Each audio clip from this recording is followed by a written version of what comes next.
Bonjour. Alors aujourd'hui, je voulais faire part d'une analyse de famille que j'ai pu faire récemment. J'ai été autorisée à la partager, bien sûr, en anonymisant tout le monde. Donc, je vous ai juste mis les schémas des quatre membres de cette famille, en mettant juste qui est maman, papa et la fille aînée et le fils deuxième, pour vous montrer un peu ce que j'ai pu en dire à cette maman. C'est la maman qui m'a demandé l'analyse, d'abord de chacun des membres de la famille, et après, je me suis permis de faire une analyse de la famille et de ses dynamiques dans son ensemble, parce que c'est du coup intéressant, une fois qu'on a un peu les schémas de tout le monde, de voir comme ça, comment tout ça fonctionne ensemble. Donc, je dirais que le premier élément à prendre en compte si on veut faire une analyse de famille, c'est d'avoir d'abord analysé le schéma de tout le monde. Parce qu'évidemment, les interactions sont intéressantes, mais pour ça, il faut avoir la base du schéma, du design de chacun.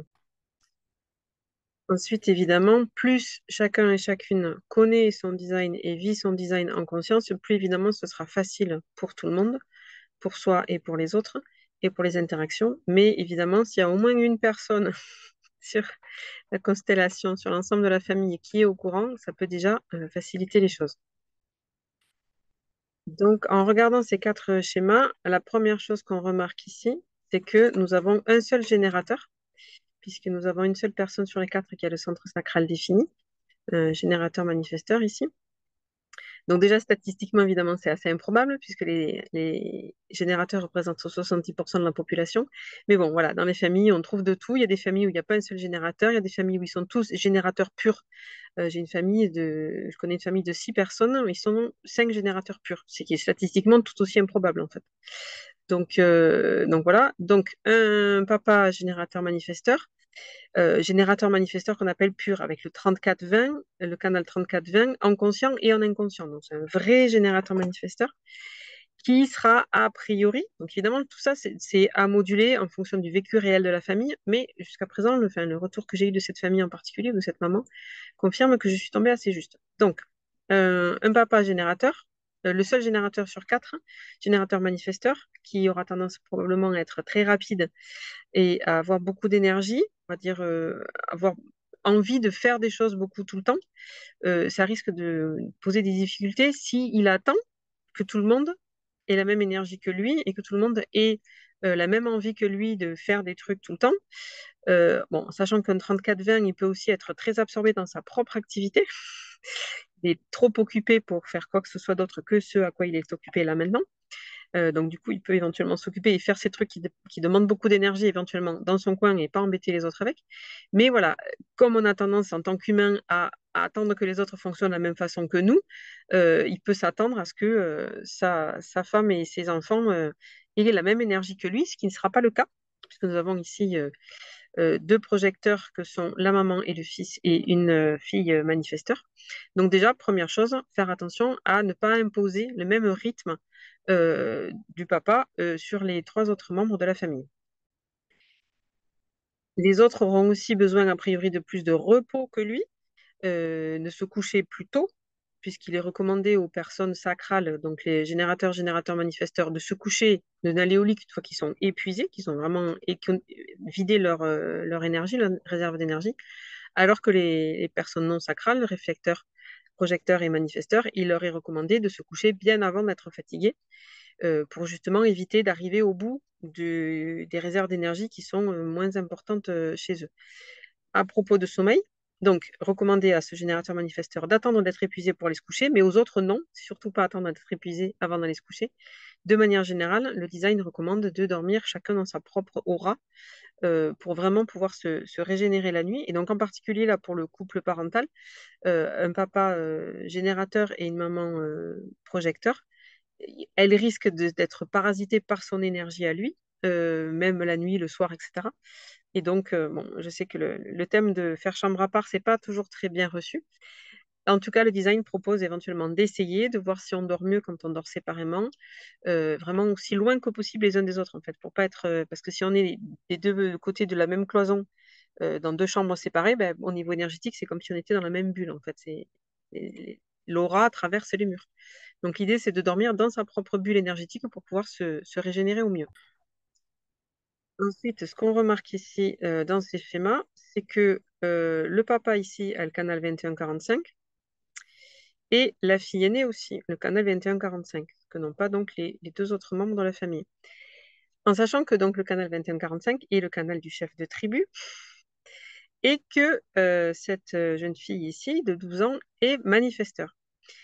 Donc, il y a deux choses différentes ici. Le chef de tribu, le canal du chef de tribu, ben, comme son nom l'indique, c'est le chef de tribu. Donc, pour le papa, pourquoi pas, dans un modèle assez patriarcal, classique, etc.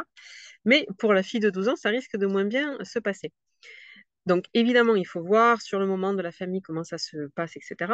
Mais si ça cause des conflits et des difficultés, que je proposais donc à la maman qui m'a demandé cette étude, c'est que ces deux personnes en particulier aient vraiment un domaine. Alors déjà, un territoire physique, géographique dans la maison, une chambre, un bureau qui soit vraiment le sien, donc pour la fille et pour le papa, et sur le territoire sur lequel ils vont pouvoir avoir toute influence et régner, entre guillemets.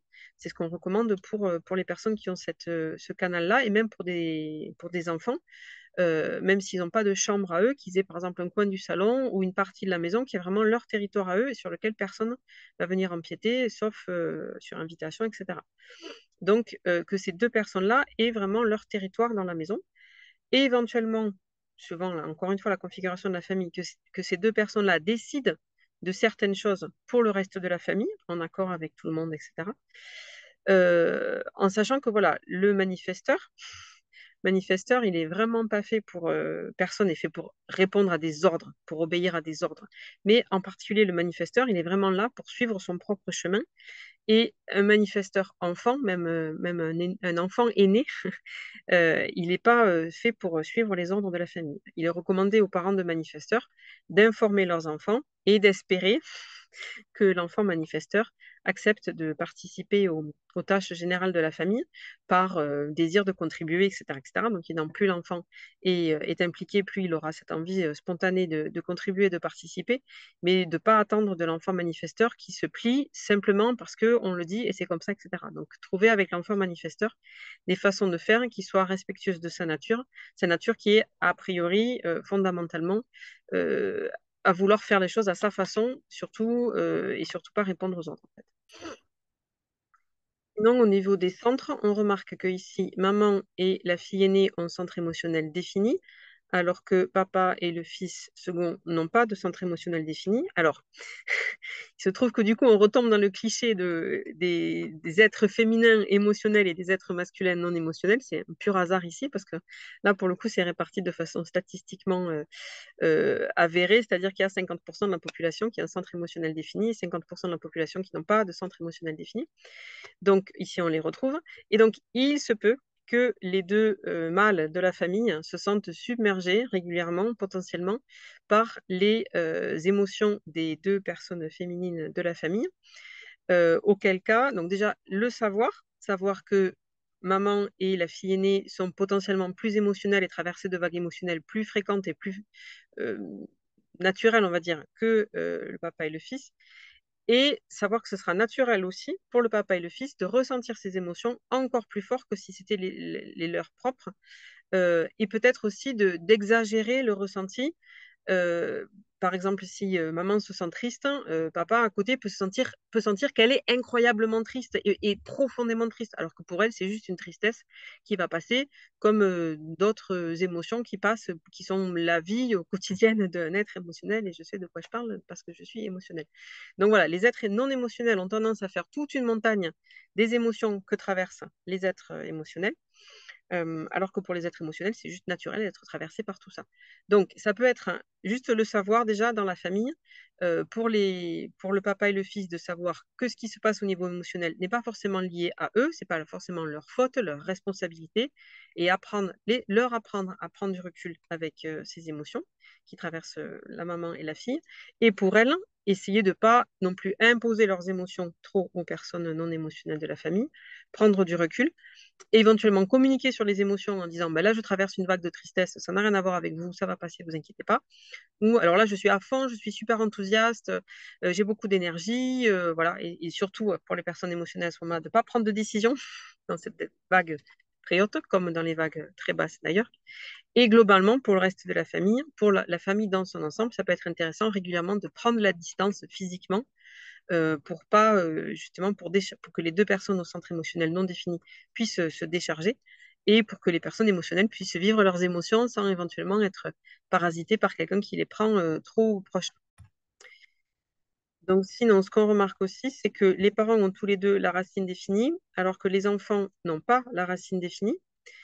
Ça risque de générer des phénomènes où ce sont les parents qui mettent la pression sur les enfants. Bon, ce genre de choses qui est assez classique, puisqu'en général, ce sont plutôt les parents qui demandent aux enfants de faire des choses.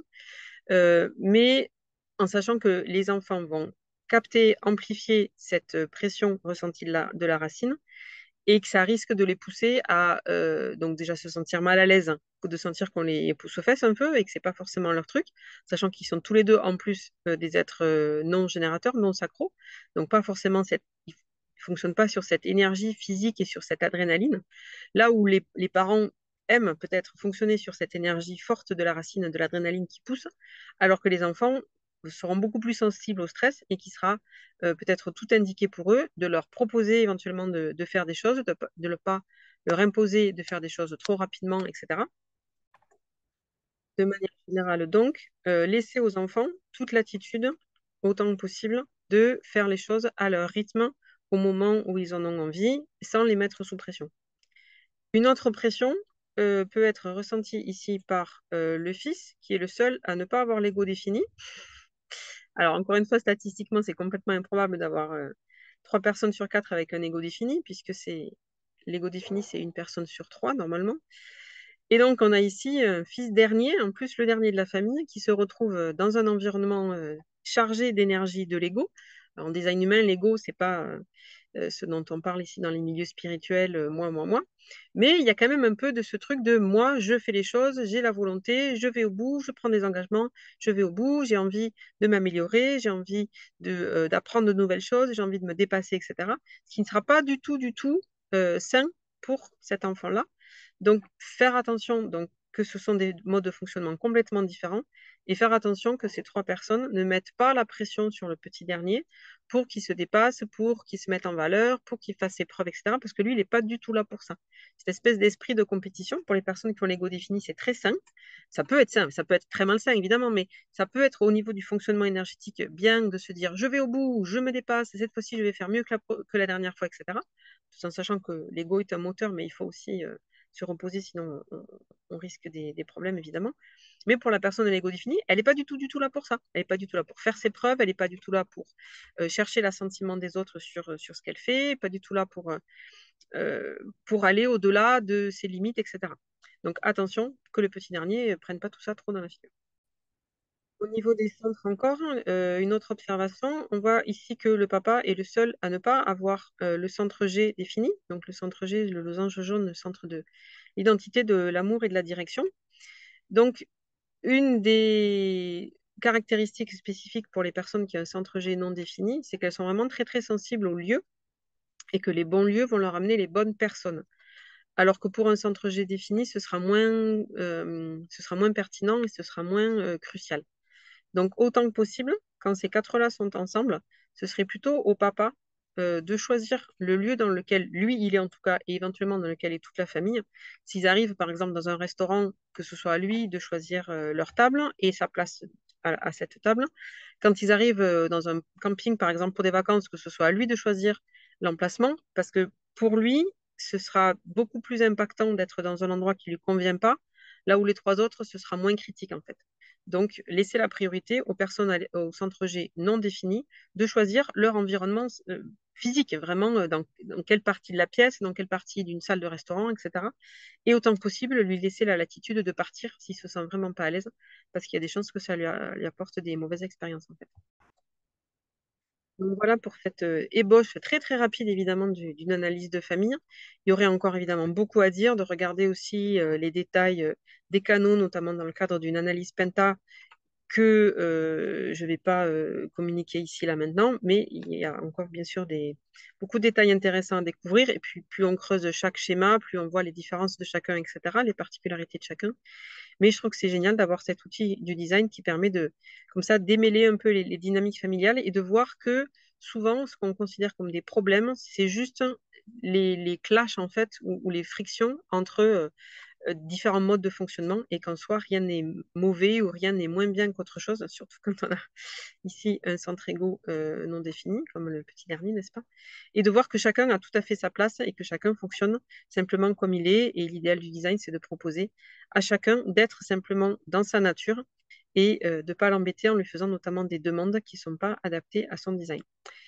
Je vous remercie pour votre attention et à bientôt pour une prochaine vidéo.